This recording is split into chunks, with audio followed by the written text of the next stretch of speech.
통장이 비어 있었습니다. 1억 2천만 원이 들어있어야 할 통장이 깨끗하게 비어 있었어요.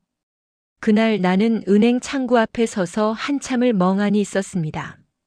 손에 쥔 통장이 떨렸어요. 아니, 손이 떨린 건지 통장이 떨린 건지 구분이 안 갔습니다. 행원이 뭐라고 물었지만 귓가에 웅웅거리는 소리만 들렸어요. 35년을 다닌 회사에서 받은 퇴직금이었습니다. 내 인생의 무게였어요. 땀과 시간으로 쌓아 올린 마지막 결실. 그게 흔적도 없이 사라져 있었습니다. 나는 62세였습니다. 퇴직한 지 석 달째였어요. 집으로 돌아오는 길이 기억나지 않습니다. 어떻게 왔는지 무슨 생각을 했는지 그저 발이 움직였던 것 같아요. 현관문을 열고 들어서니 아내가 저녁 준비를 하고 있었습니다. 부엌에서 국 끓이는 냄새가 났어요. 된장찌개였습니다. 아내는 내가 들어선 걸 알았지만 돌아보지 않았습니다. 그냥 국을 젓고 있었어요. 등이 보였습니다. 35년을 함께 산 사람의 등. 언제부턴가 낯설어진 등이었습니다. 나는 통장을 식탁에 내려놓았어요. 아내가 멈칫했습니다. 손에 든 국자가 잠시 공중에 멈춰 섰다가 다시 움직였어요. 그날 밤 우리는 아무 말도 하지 않았습니다. 저녁을 먹고 설거지를 하고 TV를 보고 잠자리에 들었어요. 침묵 속에서. 하지만 나는 알고 있었습니다. 아내도 알고 있다는 걸. 내가 알고 있다는 걸. 다음 날 아침 아내가 먼저 입을 열었습니다. 아내는 식탁에 앉아 커피를 마시면서 말했어요. 조용한 목소리였습니다. 떨리지 않았어요. 준비된 목소리였습니다. 돈을 썼다고 했습니다. 누군가를 도와줬다고 했어요. 곧 돌려받을 거라고 했습니다. 나는 물었습니다. 누구냐고, 왜냐고, 어떻게 그럴 수 있냐고. 아내는 대답하지 않았어요. 그냥 고개를 숙이고 앉아 있었습니다. 나는 그날부터 조사를 시작했습니다. 은행 거래 내역을 뽑았어요. 계좌이체 기록이 있었습니다. 3번에 걸쳐 나눠서 보냈더군요. 받은 사람 이름은 김민우였습니다. 그 이름을 보는 순간 무언가가 떠올랐습니다. 오래전 일이었어요. 결혼하기 전 아내에게 들었던 이야기. 대학 시절 사귀었던 남자가 있었다고. 첫사랑이었다고. 헤어진 지 오래됐고 연락도 끊겼다고 했던 그 사람. 이름이 김민우였습니다. 가슴이 내려앉았어요. 아니길 바랐습니다. 다른 김민우이길. 동명이인이길. 하지만 마음 한구석에선 알고 있었어요. 그 사람이 맞다는 걸. 나는 아내에게 물었습니다.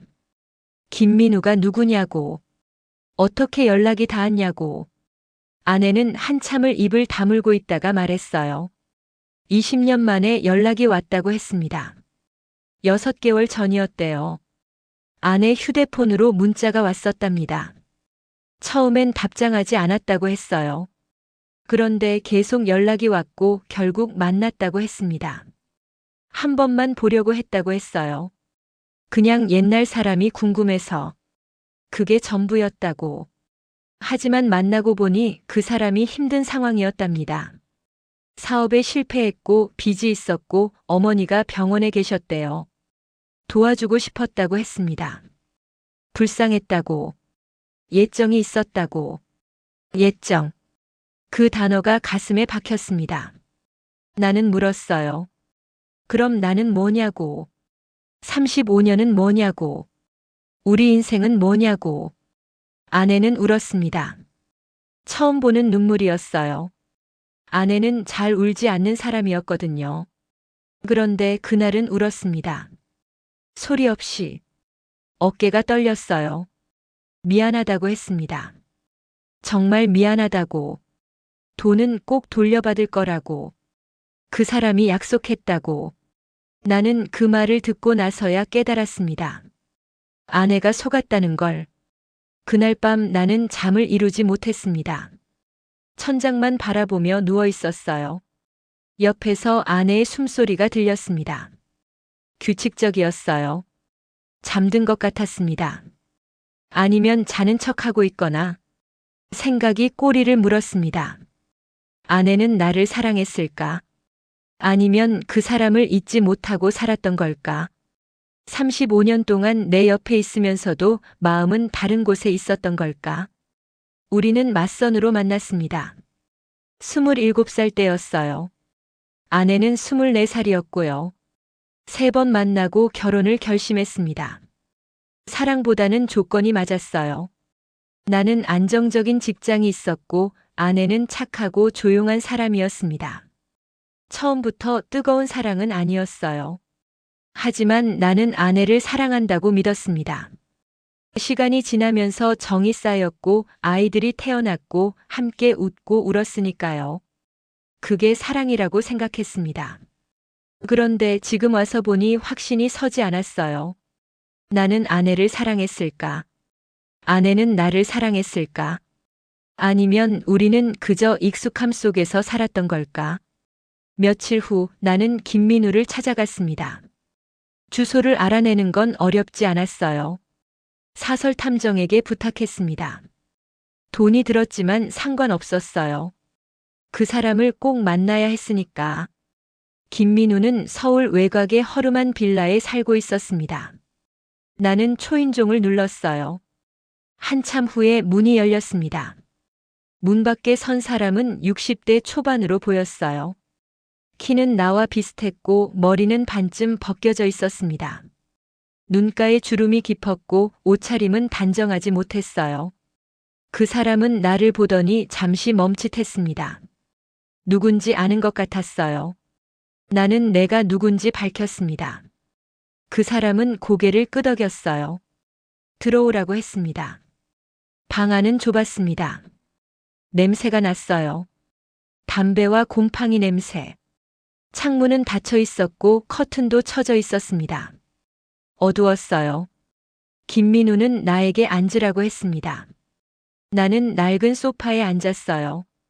스프링이 삐걱거렸습니다. 그 사람이 물었습니다. 무슨 일로 왔냐고. 나는 대답했어요. 돈 얘기를 하러 왔다고. 김민우의 얼굴이 굳었습니다.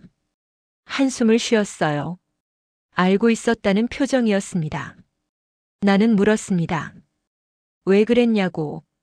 왜 아내에게 연락했냐고.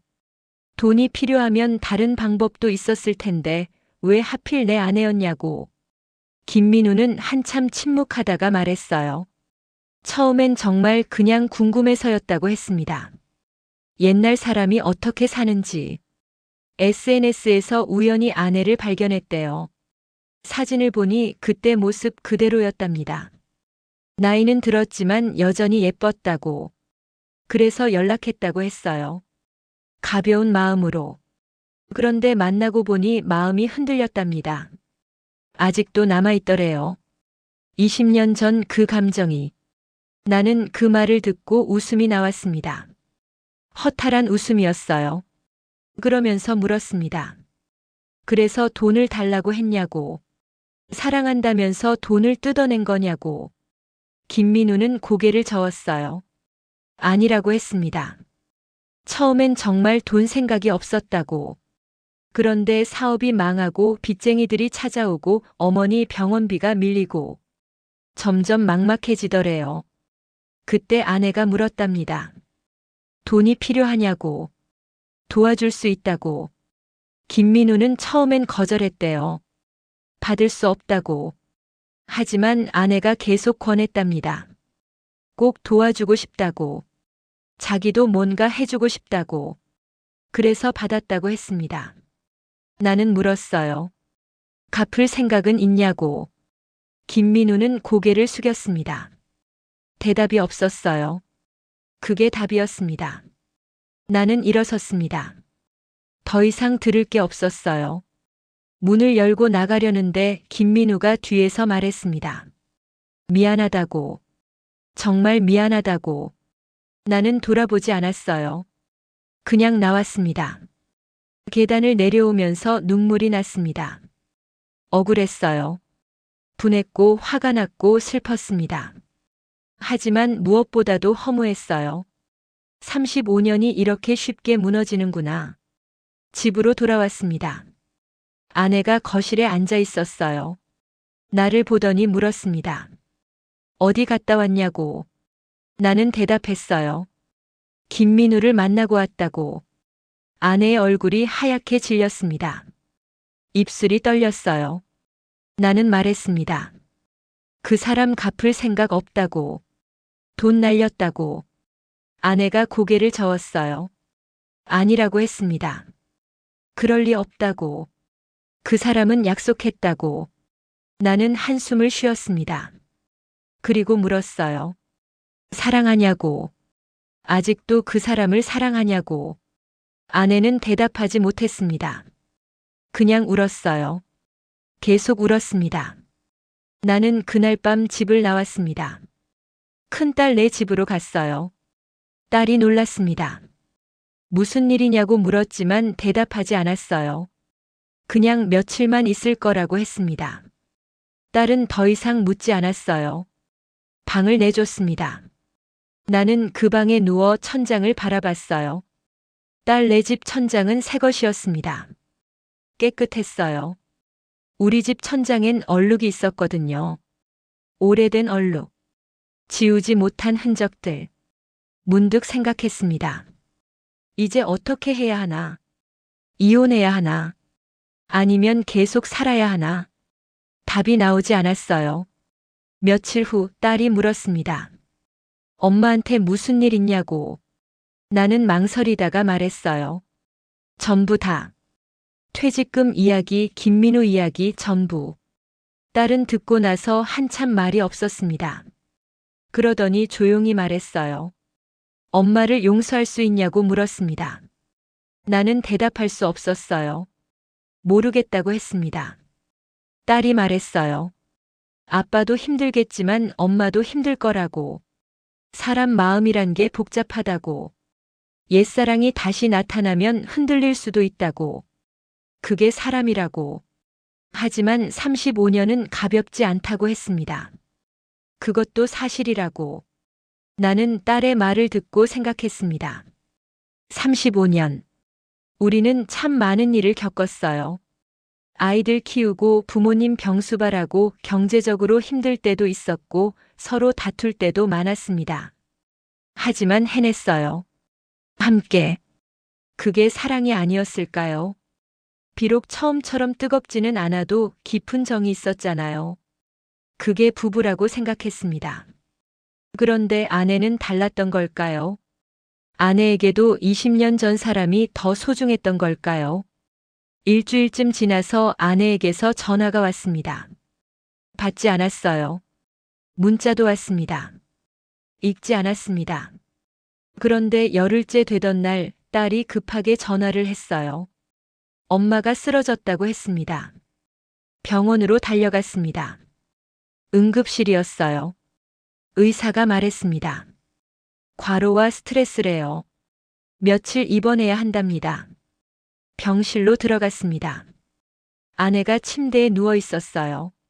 링거를 맞고 있었습니다. 얼굴이 파리했어요. 살이 많이 빠져 보였습니다. 아내가 나를 봤습니다. 눈물이 났어요. 말없이 울었습니다. 나는 침대 옆 의자에 앉았어요. 한참을 그렇게 앉아 있었습니다. 아내가 입을 열었습니다. 미안하다고 했어요. 정말 미안하다고. 돈은 포기하겠다고. 그 사람한테 더 이상 연락하지 않겠다고. 용서해달라고. 나는 물었습니다. 사랑했냐고. 그 사람을. 아내는 한참 망설이다가 말했어요. 옛날엔 그랬다고. 정말 사랑했다고. 헤어졌을 때 세상이 무너지는 것 같았다고. 하지만 시간이 지나면서 잊었다고 했습니다. 나와 결혼하고 아이들 낳고 살면서 완전히 잊었다고.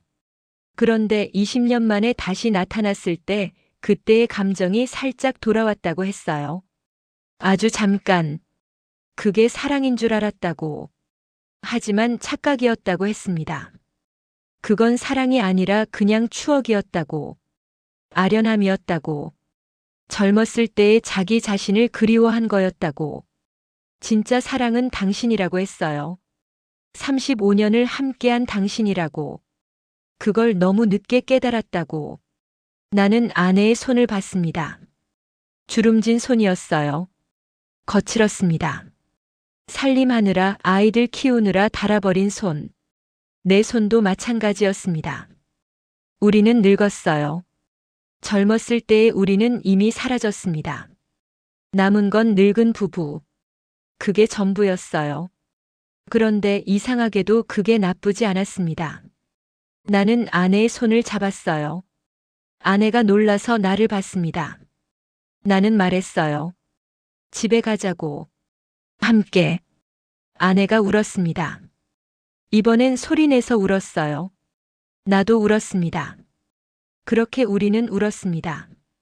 올해 퇴원하는 날 나는 아내와 함께 집으로 돌아왔습니다.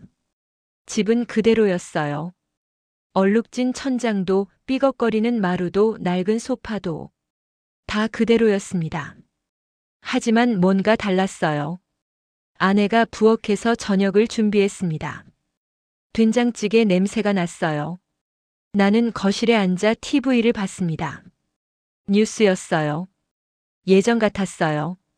하지만 예전 같지 않았습니다. 저녁을 먹으며 아내가 말했습니다. 김민우한테 마지막으로 연락했다고 했어요. 더 이상 연락하지 말라고 했답니다. 돈도 필요 없다고. 그냥 인생에서 지워달라고. 그 사람이 뭐라고 했냐고 물으니 아내가 고개를 저었어요. 답장이 없었답니다. 나는 고개를 끄덕였습니다. 그게 나았어요. 깨끗하게 끝내는 게. 그날 밤 침대에 누워 아내가 물었습니다. 정말 용서하냐고. 나는 한참 생각했어요. 그리고 대답했습니다. 용서는 아직 모르겠다고. 하지만 계속 살고 싶다고. 함께. 아내가 고개를 끄덕였습니다. 고맙다고 했어요. 나는 천장을 바라봤습니다. 얼룩이 보였어요. 오래된 얼룩. 언젠가 비가 셀 때 생긴 거였습니다. 지우지 못한 흔적. 우리 인생에도 이제 지울 수 없는 흔적이 생겼습니다. 상처였어요. 깊은 상처. 하지만 괜찮았어요. 살다 보면 상처가 생기는 거니까. 완벽한 인생은 없으니까. 중요한 건 그 상처를 안고도 계속 갈 수 있냐는 거였습니다. 나는 갈 수 있을 것 같았어요. 아직은 62세. 인생의 반은 지나갔지만 아직 반은 남아 있었습니다. 퇴직금은 날렸지만 아직 우리에게 남은 게 있었어요. 서로.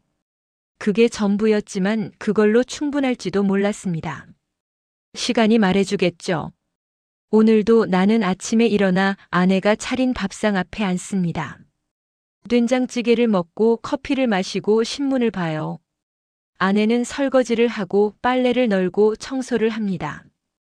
예전과 똑같은 하루. 하지만 이제는 알아요. 이 평범한 하루가 얼마나 소중한지. 이 지루한 일상이 얼마나 값진지.